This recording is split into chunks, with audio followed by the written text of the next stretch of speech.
Hello, thank you for joining me today. My name is Patrick Gibson, and I am the Deputy Executive Director at the School and State Finance Project. And today we're going to talk a little bit about the most recent legislative session, 2023, and the changes to education funding that occurred during that legislative session. And importantly, what that means for students, schools, and communities across our state. A bit about ourselves before we start. We are the School and State Finance Project. We are a statewide organization founded way back in 2015. We are a nonpartisan, nonprofit policy organization, and we aim to be a trusted resource that works collaboratively with all sorts of folks who are interested in education policy, such as policymakers, school district officials, community leaders, and all individuals, with our goal to be to develop data-driven solutions to ensure public school students, no matter where they are educated, and no matter what zip code they live in, receive equitable education funding that supports their needs and enables them to achieve the outcomes they deserve. As I had mentioned, today we're going to dive right in and talk about the most recent legislative session, 2023. And the main education funding proposal in 2023 was HB 5003, also known as the Student-Centered Funding Proposal. And this was an ambitious effort to reimagine how the state supports public education. Our goals were to leverage the existing frameworks that the state uses to invest in students in all forms of public school. So we wanted to accelerate the full funding of the ECS formula to fiscal year 2025. And we wanted to extend that formula to all public school students, magnet schools, state charter schools, the vocational agriculture or agri-science programs, and the open choice program as well.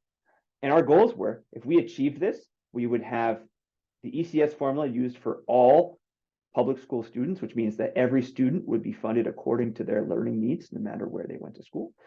Our current block grant system, which was inequitable, would be eliminated, and the local general education tuition burden for our local public school districts would be eliminated as well. And this would put our local public school districts and all districts across the state on more solid fiscal footing moving forward. And with your teamwork and your collaboration, we were able to achieve historic education investments this legislative session. And this is, by historic, we mean this was the largest year-over-year investment in education in the past decade, and the second largest investment in the history of the state. This was an increase of $324 million over the next biennium, or 2 years, for kindergarten through grade 12 students. And importantly, we changed the trajectory of the education cost-sharing grant. This is the largest form of state education aid. And what we did here was we changed this trajectory to provide more funding sooner to districts. We also provided fiscal stability to districts by alleviating part of their choice tuition burden. This is the general education tuition burden in future years moving forward. So we estimate that local public school districts will save at least $34 million each year due to the new tuition cap that was put into place. And we'll talk about that a little bit later. We also increased state support for our choice programs, such as magnet schools, state charter schools, agri-science programs, and the open choice program. And now we're going to dive into specific programs that we mentioned earlier and talk a bit about how each program changed over the course of the legislative session. And we're going to start with the education cost-sharing grant, the largest form of education aid in the state. We came out of legislative session with a significantly revised ECS grant phase-in schedule. And this means that we sped up this phase-in over the course of the biennium. This means that we have an additional $68.5 million investment in ECS in fiscal year 2025, which can be found in the education finance reform line item for those interested in the specific budget line items. And the only component of the ECS formula that was modified, as I had mentioned, was the phase-in schedule. There were no changes to the weights or the base aid ratio or the foundation of the ECS formula. Just the phase-in schedule was changed. And as we can see here, this is the ECS phase-in schedule for underfunded towns. And we can compare the previous ECS schedule in the top to the new ECS schedule, which is the row on the bottom, for each fiscal year over the next 8 years. And as we can see here, towns will receive 100% of their calculated fully funded grant sooner based upon our efforts during the last legislative session. So previously, ECS was scheduled to be fully funded in fiscal year 2028. We can see that in the table. And now, under this new schedule, towns will receive that full funding amounts sooner in fiscal year 2026. In addition, the amounts that towns will receive between now and fiscal year 2026 have increased. So we have sped up the phase-in schedule for underfunded towns, and we have brought that full funding amount closer from the future all the way to 2026. This is for our underfunded towns, those towns that are scheduled to receive an increase in ECS over the next several years. And the phase-in schedule for our overfunded towns also shifted. And this is the same table, just for our overfunded towns. So we can see on the top, we have the previous ECS phase-in schedule, and on the bottom, we have the new phase-in schedule after legislative session. And as you can see here, on the top line, the previous schedule had a phase out every year, a certain amount, and then a fully phased out amount by fiscal year 2030. And we can see under the new ECS schedule in fiscal years 2024, that's the current fiscal year, and the 2025, which is next fiscal year, that towns who are overfunded will be held harmless to the prior year's grant amount. So what that means is that they will not receive less than the fiscal year 2023 grant amount. So they won't receive those decreases. And then the phase-in schedule resumes in fiscal year 2026 and slides all the way down to fiscal year 2032. So the full phase-out amounts for overfunded towns has been pushed 2 years in the future from 2030 to 2032. So we have changes to both the phase-in schedule for underfunded towns, those towns receiving increases sooner, as well as overfunded towns. Those towns who would be receiving decreases are held harmless, and their fully funded amounts, their fully funded decreases are pushed further on into the future, into 2032. So that was our ECS, our education cost sharing grant changes for local public school districts. Now we're going to talk about the choice program changes. There are a lot of changes to how choice programs are funded in the most recent legislative session, and we're going to talk about it. We can start with our RESC magnet, our regional education service centers like CREC or ACES, our Board of Ed magnets, so magnet schools, interdistrict magnet schools operated by boards of education, and our agri-science programs. Those are our vocational agriculture programs operated by local districts. Those formulas are unchanged in fiscal year 2024, but unclear in fiscal year 2025. And so in fiscal year 2024, we're going to talk about the state funding and the local funding for these programs, and then we're going to talk about what changes in 2025. So in fiscal year 2024, the existing per student grants for each program are in place. There are no changes. And operators have no changes in the ability to charge sending towns tuition for those students. So in fiscal year 2024, it is status quo. There are no changes from 2023. In 2025, and each year thereafter, is where the picture starts to be a little less clear. And so in fiscal year 2025 and moving forward, operators will receive at least the per student grant amount that they receive for each kid in 2024. And so at the state level, there is a minimum amount that will be guaranteed, and tuition, that local sending town contribution is capped at 58% of the amount charged per student in the prior year, aka fiscal year 2024. And these per student changes are supported by, again, additional investments of state funding in that education finance reform line item. But unfortunately, it is not clear how per student grants will increase in fiscal year 2025 to invest that additional money. So again, fiscal year for these programs, this is our RESC magnets, our Board of Ed magnets, and our agri-science programs. In fiscal year 2024, it is status quo. And then in fiscal year 2025, Their student grants will be from the state at least the amount they were the prior year, but operators are capped in the amount of tuition they can charge per student at 58%. So again, this is unclear as to how these changes impact programs. And for these programs, the sending districts, those towns whose students attend those programs, will receive tuition relief in fiscal year 2024. So in prior law, right, we have some certain tuition carve-outs for districts.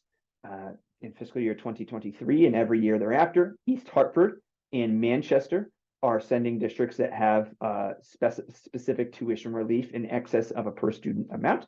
And then also in fiscal year 2023, there were some specific carve-outs there. And based upon the adopted budget and the bond bill, East Hartford and Manchester will still have their specified tuition relief in excess of $4,400 per student moving forward for a certain percentage of kids. But also we have specific relief in just fiscal year 2024, and that applies to Windsor, New Britain, New London, and Bloomfield, who get similar relief as East Hartford and Manchester, but that relief is just limited to fiscal year 24. And in addition, Hartford will receive about $3 million in tuition relief just in fiscal year 2024. That is not a per student amount, that is just a block grant amount. So please feel free to pause this slide right here in the presentation, and otherwise we can move on. So broadly speaking, for sending towns, we have some revised tuition relief, particularly centered around the Sheff region and building upon tuition relief that was already in law. And this is a little bit different than the broader based tuition relief that we talked about on the prior slide, that 58% tuition cap.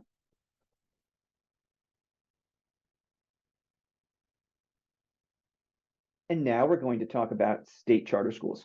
So state charter schools are 100% funded by the state.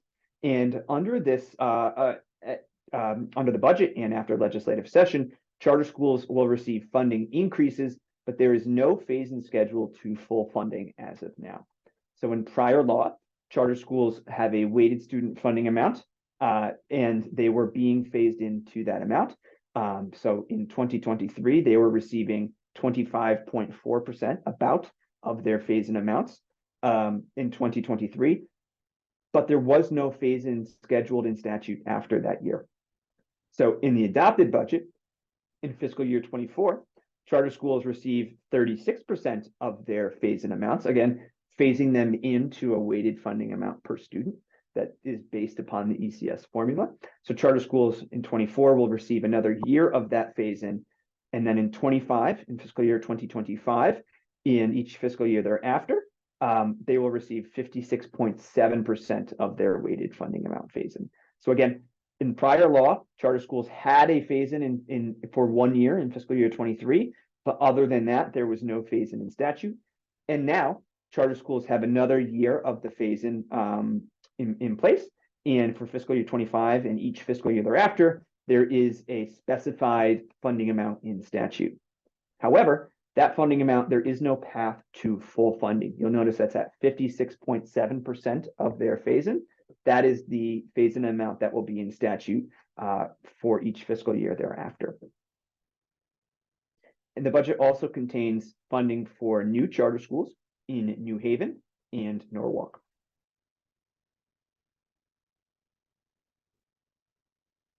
Delving deeper into our choice programs, we have our non-tuition Board of Education magnets. Those are magnet schools and districts such as Hartford, who do not charge general education tuition to sending towns. And we have open choice operators. And funding for these programs is broadly unchanged in fiscal year 2024 and unclear in fiscal year 2025. And that's a common theme of this, right? We have, generally speaking, a lot of status quo or small increases in fiscal year 2024, and then some lack of clarity in fiscal year 2025 coming out of this legislative session. So again, for these programs, our non-tuition Board of Education magnets and our open choice operators, in 2024, The existing per student formulas for state grants for these programs are in place. There are no changes, and operators are not permitted to charge tuition. That's the current law, and that does not change in fiscal year 24.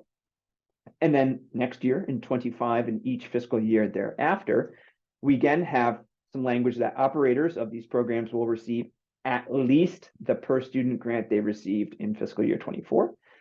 And this is supported again by additional state funding in the education finance reform line item.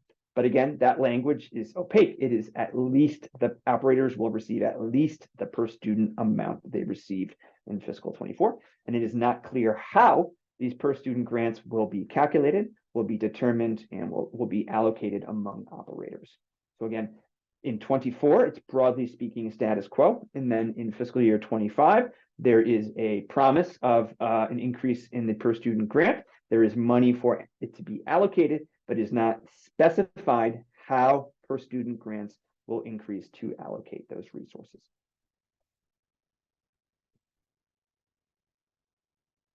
Again, wrapping this back up for our choice operators, there will be additional state support in fiscal year 25 in terms of increases in per student grants, but it is unclear how it will be allocated.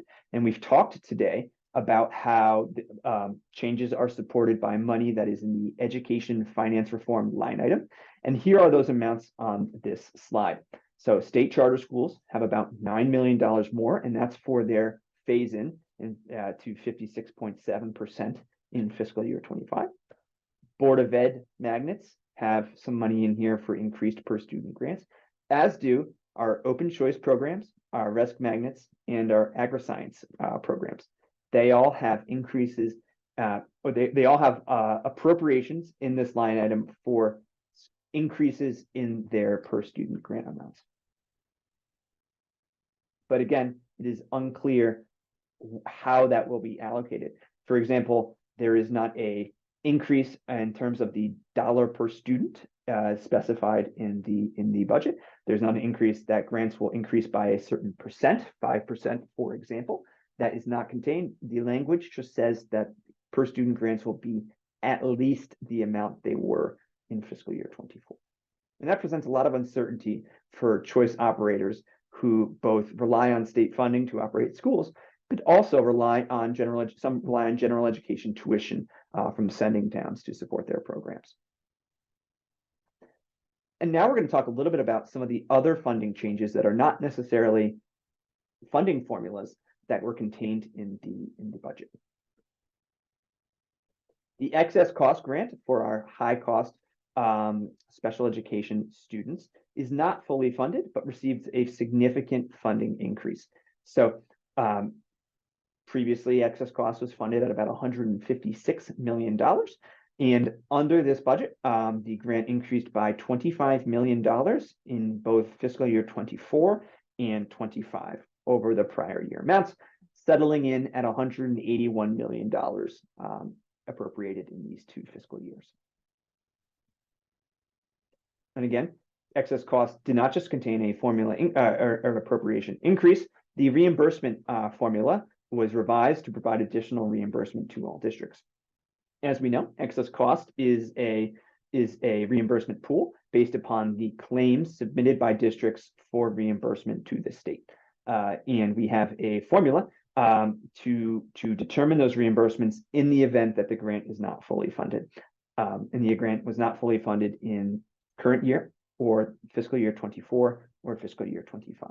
Of course, actual reimbursement levels depend on the level of claims made, right? If claims exceed, or are high in a given year, actual reimbursement amounts will be lower. And so we can see here in this table, the prior law had a reimbursement schedule upon pretty much municipal property wealth, where towns with lower wealth get a higher reimbursement rate and vice versa. And you can see here the adopted law provided significant increases in the amount of reimbursement that towns received. We can see here we were in the 70% reimbursements under prior law, And now we're hovering in the high 80s to low 90s, depending on town wealth. Of course, actual reimbursements and reimbursement levels depend on the level of claims made statewide, but this reflects the significant investment in the excess cost grant over the 2 fiscal years. There was some cleanup from a kind of a technical changes point of view, that the statute now does contain a mechanism for dispersing grant funds and allocating money if the grant is not fully funded, but reimbursements do not meet the amount appropriated. There was not language in statute to account for that scenario, and some language was passed to ensure that that amount, should it occur, would be able to be distributed to districts. There were also some additional changes to various education funding and grants. Specifically school meals. There was a reallocation of $60 million from ARPA in fiscal 23 to provide free school meals to all students. In 2024, there was an allocation of money of $16 million in 24 to extend free meals to all students from families making at or below 200% of the federal poverty line. So this is compared to the prior picture in fiscal 23, where free school meals were for all students. This is providing some additional resources to extend free school meals to a certain amount of families making at or below 200% of the federal poverty line. We also have some various state grants that are capped as well. Through fiscal year 2025, we have health services for private school students, that small risk operations grant, and the bilingual education grant that goes to districts. All these grants are capped through the next 2 fiscal years. In terms of the priority school district grants to some of our highest need districts, the phase-out eligibility for exiting districts was extended by 1 more year. Now, fiscal year 2024 for those districts that received another phase-out year in fiscal year 2023. And the supplemental grant eligibility for population-based grants is now established in perpetuity as well.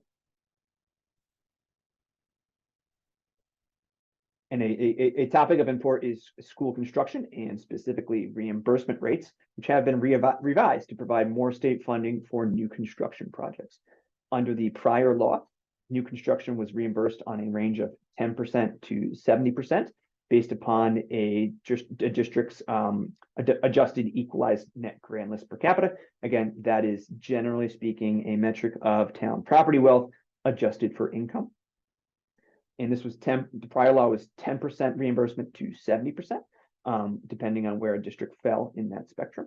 And federal funds were not allowed to be considered part of the municipal share of project costs. And the budget made significant changes to this. The adopted law changed reimbursement schedules from 10% to 80%. So what this means is that there is now for districts have depending on where they fall on the spectrum, they can receive higher reimbursement rates. Again, this just applies to applications submitted on or after July 1, 2024. And what this means is, due to the formula that is used to calculate reimbursement rates, this results in an increase in reimbursement rates for all districts who are submitting applications on this time frame, not just those who were previously at 70% and then could be increased to 80%, because districts are on a kind of a continuum between 10% to 70%, or now 10% to 80%. The fact that the ceiling is now higher means that theoretically all boats are lifted to a higher reimbursement rate. And again, the reimbursement rate calculation continues to use property wealth adjusted for income, aka adjusted equalized net grand list per capita, the rank there. We've talked a lot about specific changes to school funding and the impact on students, schools, and communities today. But we also are cognizant, we've mentioned this a couple times today, that there are significant unknowns in how schools are funded in fiscal year 2025. And I want to recap them here. Per student grant amounts for most choice programs are not established for fiscal year 2025 and onwards. So we have additional investments from the state to support these programs in fiscal year 2025. And we have legislation and statute that says that per student grants amounts must be at least what they were the prior year moving forward. But again, there's not specificity upon what those grants per student actually are. And that funding amount in the education finance reform line item is solely for fiscal year 2025 and not moving forward here. So this is an unknown as regards state funding, what those allocations will be, how they will be allocated. And it is not clear if we put these two pieces together, whether choice operators that charge tuition will receive more total funding per student, or at least the amount of funding per student in fiscal year 2025. So we have the two pieces. We have changes to state funding that choice operators receive and changes to local funding. And on the local funding side of things, there's a tuition cap. Operators are capped at 58% of the tuition they charged the prior year. On the state side, there is a promise of potential increases in per student grant amounts, but there are no specific details and there are no hold harmlesses in place. Therefore, we could end up in a situation where a choice operator who receives less in tuition, the amount that the choice operator receives more from the state does not make up for that difference. And this means that a choice operator could receive less per student from all sources. This is one of our unknowns for fiscal year 2025 and future years, because that tuition cap is in place for future years. And so now looking ahead, we have our work cut out for us. And we know that the uncertainty around fiscal year 2025 funding, particularly around choice programs, requires a collaborative effort next session in 2024. And when we're thinking about a collaborative effort, we get back to our goals for HB 5003, which was the genesis for this additional investment. We wanted to help bridge the fiscal cliff, respond to the growing crisis of student needs in Connecticut, and reduce economic and racial funding disparities, because if we do that, we'll make a significant investment in Connecticut's students and therefore Connecticut's future. And so our goal next legislative session is to work collaboratively to ensure the $150 million investment provides students, regardless of where they're being educated and where they live, the resources they need to succeed both inside and beyond the classroom. So again, thank you very much for joining me this afternoon. I appreciate you learning more about how schools are funded in Connecticut.